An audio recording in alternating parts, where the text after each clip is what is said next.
লোকে কি বলবে, এই যে ক্যাপশন কেটে দিল, এই ভয়ে যে লুকায়িত যে মানুষগুলো, সবাই যদি এক হয়ে যায় ওদেরকে রুখে দেওয়া সম্ভব।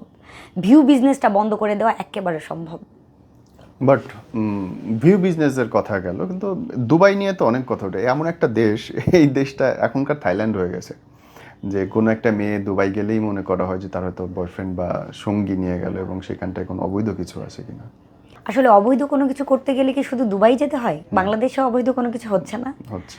এই যে এত হয়ে যাচ্ছে, দিন দুপুরে সব কিছু করে ফেলতেছে, ওন্না টেনে আমার সামনেই, ওই দিন এই যে মোহাম্মদপুর এলাকার রোডটা ভুলে গেছি, আমার সামনেই ওন্না টেনে হিচ্ছে মেয়েটাকে যে ফেলে দিল, সবাই যে ভিডিও করলো, তো তাতে কি বাংলাদেশে কি দুবাইয়ের থেকে বেশি খারাপ অবস্থা না?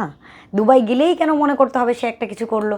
আসলে ব্যাপারটা কি, যেটা সাইদ রুমা আপু কিছুদিন আগে বলেছে, যে আমরা আসলে পাবলিক ফিগার, তো আমাদেরকে মানুষ দেখে, কোনো কিছু একটা হয়ে গেলে এইখান থেকে ঘটনাটা বেশি লটে, এইখানকার কথাগুলো মানুষ বেশি জানতে পারে। কিন্তু হিসাব করে দেখলে দেখা যায় এখনকার যে স্টুডেন্ট মেয়েগুলো, এখনকার যে ভার্সিটিতে পড়তেছে যে মেয়েগুলো, ঢাকার বাইরে থেকে এসে যারা হোস্টেলে থাকতেছে, তাদের তো 10টা 5টা করে বয়ফ্রেন্ড, 10টা 5টা করে আইফোন, গাড়ি বাড়ি সব কিছু হয়ে গেছে।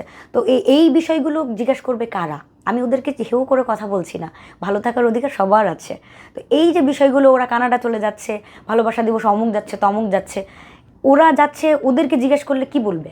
কোন অনুষ্ঠান করতে তারা যাচ্ছে, কোন